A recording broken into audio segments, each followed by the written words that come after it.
Hey everyone, it's Matt, and today we're going to go over the POA vote failing because it has been some time. I specifically took some time to talk with the community to figure out why they felt that it was not of their best interest, to get some ideas on that. And I'm going to present those to you along with future plans of what to expect and what the board is planning on doing. So let's jump right into that. And I want to go over a certain part of the rental side of things because I personally feel that some of the community members, their main concern after talking with them was this, that if they want to rent out their home in the future, that these rental caps would be a problem.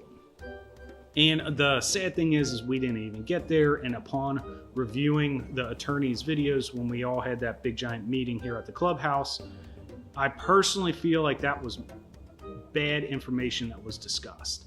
And I tried my best to create additional videos, additional content that we were not even at that rental cap side of things, because what we were focusing on was bringing back the 2/3 vote, along with some sort of initiation fee in regards to when a home is sold, to recoup some money for the HOA so we don't have to do so much in regards to debt collection or price increases.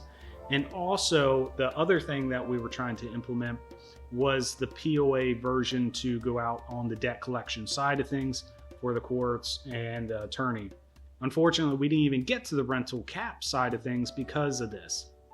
And upon reviewing everything, like I said, I think this is one of the main areas that fell through, because some of the main concerns was this, and I saw a couple people walk out, tried to talk to them outside of here. And in regards to the rental side of things, it would have been something along the lines of putting something in place where if you own $50 million of real estate,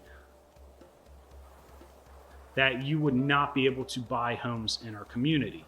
Another thing that was brought up by a community member, which I thought was great, was having maybe a 1-year implementation side of things, that if you lived here for 1 year, then you'd be able to rent out your home in the future.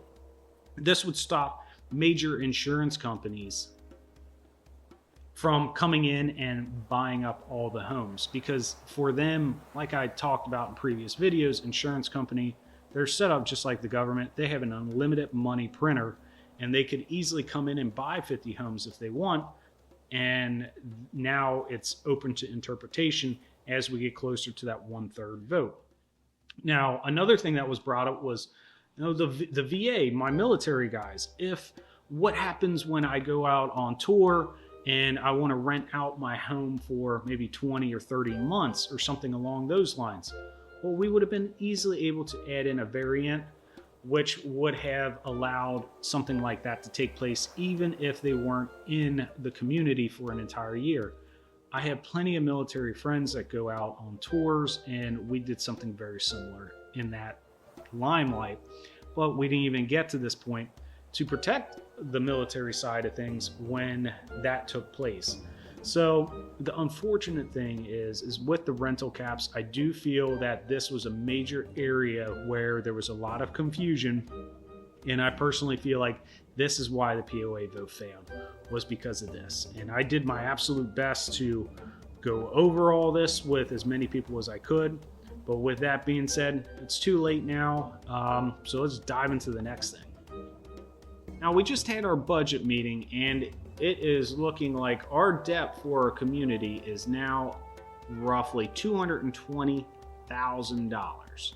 And that's pretty unfortunate because the POA is designed and set up to go in and collect this debt. That is what our community was trying to do, aka the board, because Georgia has set up the Properties Owner Association to do this thing right here.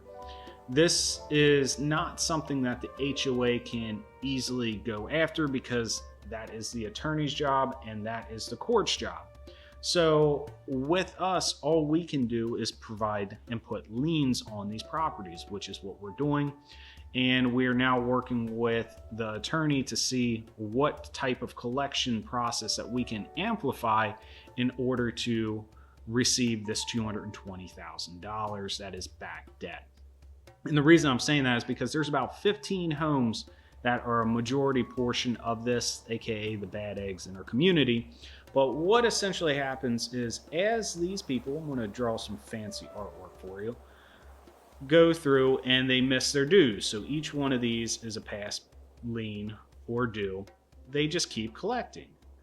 And the unfortunate thing is as these dues keep coming in and they keep missing them, by the time we collect, let's say this one, all of these other debts have already accumulated, which means that there has been processes, attorney fees, and other collections that have taken precedent on it that have to be paid back. So even by the time one of these is canceled out, we still have accumulated all this other debt on top of all the other fees that have come along with that, meaning you, me, and the other community members all get stuck with all of these fees, which is very unfortunate because Georgia does have the POA set up in regards to collecting all of this. Now, in the POA, if we would have it, as these debts were picked up, say, let me delete all this. As these debts are accumulated, instead of one being processed at a time, each one goes into a big giant pot.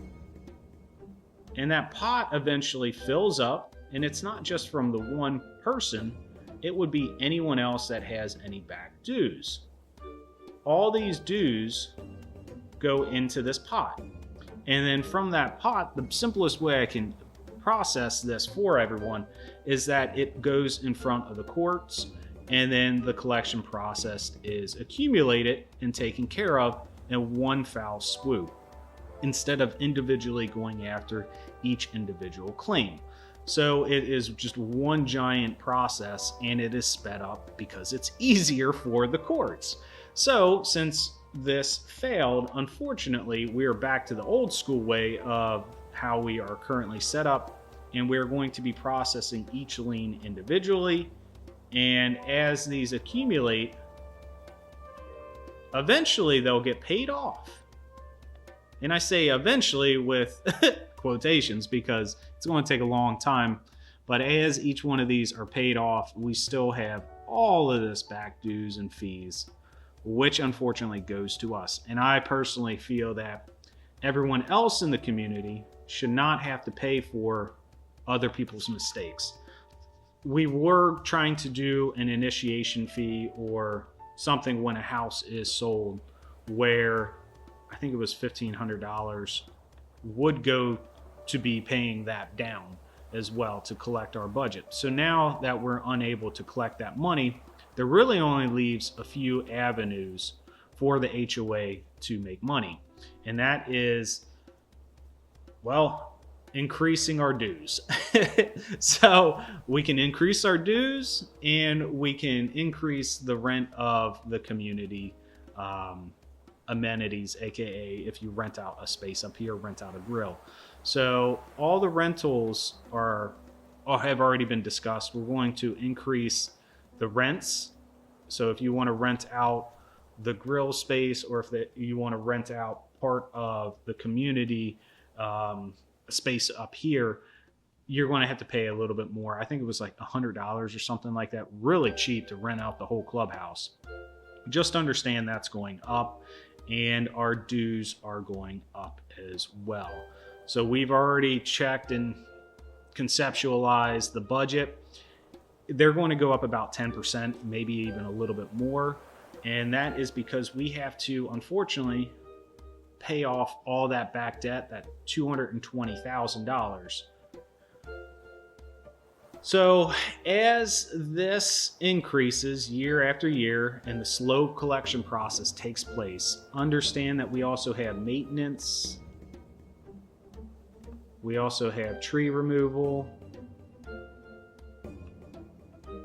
We also have other costs going up. So pretty much everything that we know is going to continue to increase, which means year after year, with these slow collection processes for our outstanding debts for the community and having the inability to increase.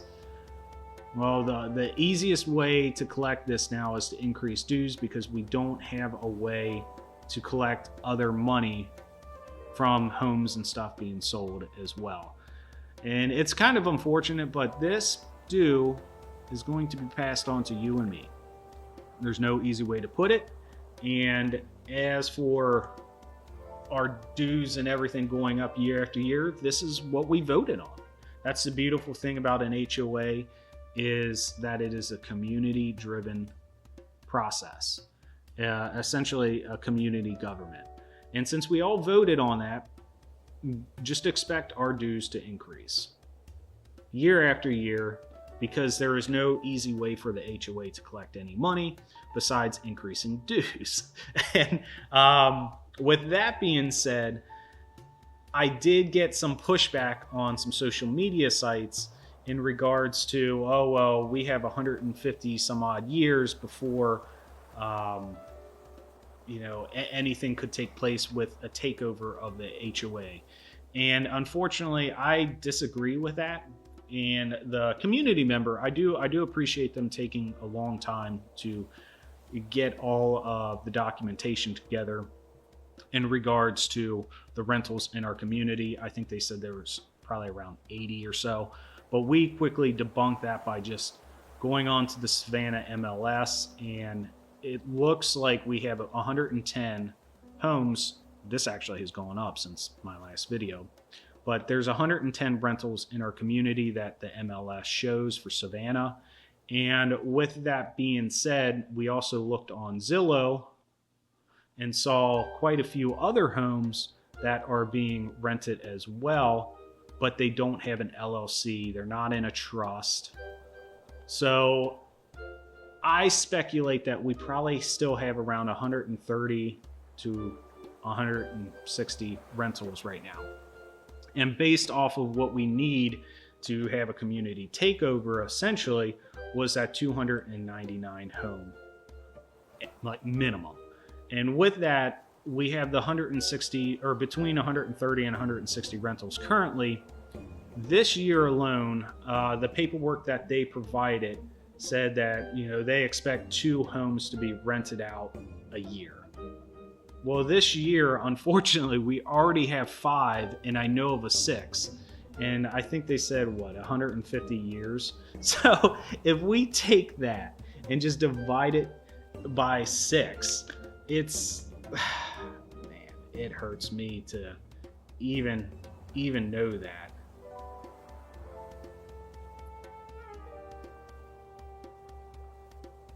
So and with just knowing that total has come through, that is 25 years. So in my eyes, 25 years is a lot closer, no matter what you say, it's a lot closer than 150 years.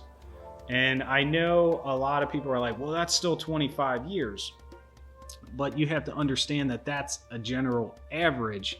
And that 25 years was based off of their 85 or some odd homes that they thought.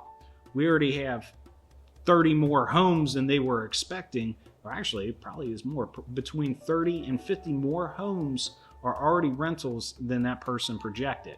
So that 25 years is probably down to about 15 years before the community could possibly be taken over by landlords. And I say that knowing that I too plan on renting out my home eventually. So we can already add another one to the books. And I know 2 more that just popped up down the road. Plus, I am actually helping out a community member with their rental as well. So that 25 years is probably more like 15. And knowing that it's 15, knowing the inside information too with what is going on in Savannah, which unfortunately that homeowner, that community member did not take account for, we have the Hyundai plan. Hyundai alone is bringing 100,000 plus families here. We have the port expansion. That alone too, dredging that out, they're going to start dredging that. They're going to be building that bridge. The plan for this is nothing but growth in the city of Savannah. They're already doing highway expansions to make the trucks, to alleviate all the pressure on the highway, to get them out of Savannah that much easier.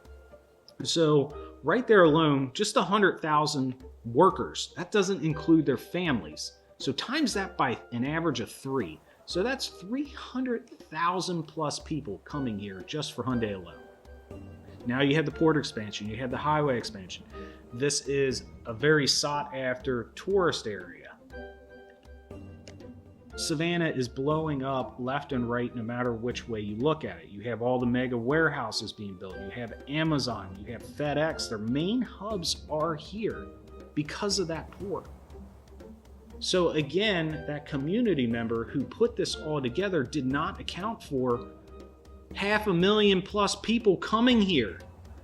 So if we get 500,000 plus people here, they need a place to stay. They need a place to rent. This is going to do wonderful things for our community. Don't get me wrong. But you have to look at it like this. As these people come here, home prices will increase, which is great, which is amazing. I want my assets to appreciate every second that counts. That's why we're investing in Savannah.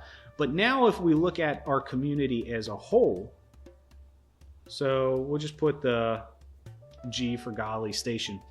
Everything that we have is going to go up. So like I said, all of our maintenance is going to go up. All of our dues are going to go up. Everything is going to go up, including the house, including anything that you use, gas, electricity. Everything is going to continue to rise in cost. Everything.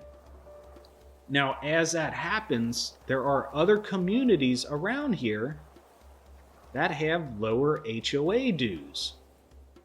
So as these homes, let's just say they bought this home right here for, we bought our home fairly cost friendly, but let's just say the average home in our community was purchased for about $100K. The national average is $425. We're coming up on an election here, and in January, this is what I'm excited for. That's when they're going to go over all the real estate paperwork and getting the increases aligned in regards to the loans. So VA loans will more than likely increase. My favorite, Section 8, any kind of rebate like that is going to increase as well. So as these loans increase in value, it's going to be easier to target for this. And I do see that happening pretty soon because our national average is $425, meaning our community is undervalued because they're selling for around $375K, roughly, in our community. That is a lot of equity right here. So if you sell your home here for $375,000 to $425,000, and you go right down the street to one of our other neighboring communities, you can buy that same house with lower payments for HOAs. You can get probably around the same kind of APR rate if you refinance as well. So you're going to have lower costs by moving and selling your house. As this comes up, there will be an economy boom. In my eyes, this is my opinion now, with the future of real estate here in Savannah. So as all of this stuff starts taking place, it's going to get more and more tempting to sell your home. And as more and more people come here to Savannah, they're going to need places to stay. Which again, for those that don't know me, I'm a real estate investor. We buy off-market deals. We flip homes. We set up rentals, and we do a lot of property management. We're putting our own money here in Savannah because we see this growth coming. So as more and more homes are sold in our community, more and more are going to turn into rentals, and one of those are going to be mine. So this isn't the area that we target. We target areas that have more distressed homes, but that doesn't stop someone coming into our community and picking up a couple rentals for themselves. With the appreciation of everything that is taking on within our community, I don't see it slowing down. And we still have, compared to the national average, tons of growth to go. Meaning more and more rentals are in the foreseeable future, which means that 150 plus years or whatever that last community member stated, I do not see that taking place. I think it is going to be less than 10 years. And that is, again, my personal opinion.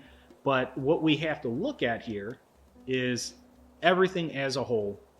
What effectively happened is that this is now a frog in boiling water. Now, I heard this lingo a long time ago, and PETA, don't get mad at me for this. But effectively, if you put a frog in boiling water, when it starts out cold, they will sit in it. And you turn the heat on, they will not leave that boiling pot of water until it's too late. And they will essentially become dinner. But if you have this water hot to begin with, and you try to put the frog in there, it will jump out. Whereas this one, it is gone and it is dinner. That is effectively what has just happened with our community. This is a pot of water that is cold, and we are the frogs that are now boiling in it. Now, to put it into perspective, this isn't like I mentioned originally. This is going to take some time. It's not going to be an overnight process, all this. But you have to realize that it's going to be very, very tempting to sell. And I encourage everyone, if you have an amazing offer, consider taking it. But our community as a whole, it is a slow boiling pot of water. And yeah, we are the frogs that are in it right now, and it's cold. And it's going to continue to increase the flames around us. So that is my little forte of what's going to happen with the community. I do personally feel that within 10 years, there could be some issues where the community could be taken over. Now, again, some people say that's fear mongering. That's my personal opinion. I'm hoping that I'm completely wrong, but what the HOA is going to be doing moving forward, there will be no more POA unless the community as a whole collectively decides to come together to put something in place, because our dues are getting out of control. That could happen, but we're not going to force it. We're done. And for me, knowing how close we are, it's exciting because the takeover would be with the landlords. Landlords would love to do other things, like, for example, Airbnbs. I think Airbnbs are great. I think Section 8 is great. I think where our community is located, it is a prime spot for a lot of things to take place. And knowing where we are on our debt collection process, I could see some foreclosures taking place on some of these homes that are really, really far back in their dues. Foreclosures are picked up by investors like myself. And I'm telling you right now, we watch those lists like a hawk, because we get a deal if we are able to pick that house up before it goes to the auction steps. So just be aware, there are opportunities here in our community to grow. And as the community board as a whole, understand that we've done what we could. We're essentially going to continue on as is, like nothing ever happened, and try to figure out ways to collect all this money, because I don't want to pay for it, and I don't feel like you should pay for it either. With that being said, what I'm going to continue to do is work with all the businesses that I can up here on the strip, if you will, and try to get them onto some sort of ad revenue for us in regards to trying to pay down that debt. I've said it a couple times, but I've run into some red tape in regards to us being a nonprofit. So again, it is extremely hard for us to collect money besides raising dues right now, but we're going to try to do everything that we possibly can. With the good news, we have a new pool. That's great. We're not getting hounded for having issues with our pool. We're not getting fines for that. So I guess that's a plus. I absolutely love it, and I hope you do too. But with that being said, we do have a new, with that being said, we actually have 4 spots, I believe, being open for the HOA board. If you would like to participate and join the HOA board, it is actually a lot of fun. You get to meet a lot of the community members, and you get to deal with certain issues that you otherwise wouldn't have to deal with in regards to the community trying to grow as a whole. So if that is something that is of interest to you, I encourage you to come up to the clubhouse. There are paperwork right down there, right when you walk in the door. Look left, you'll see them. But the nomination paperwork, you can fill those out to join the board. And I encourage each and every one of you who want to do some change or figure out different ways to approach the situation, especially this debt collection. We need help. So I encourage everyone that is showing of interest or has any interest, come on, join it. It's not bad at all. And we'll figure this stuff out all together. So with that being said, thank you so much, and expect more videos to come, because yeah, we have a lot of debt and we need to start supporting these local businesses so they give us some money to pay this down so we don't have to. But anyways, with that being said, talk to you soon. Bye.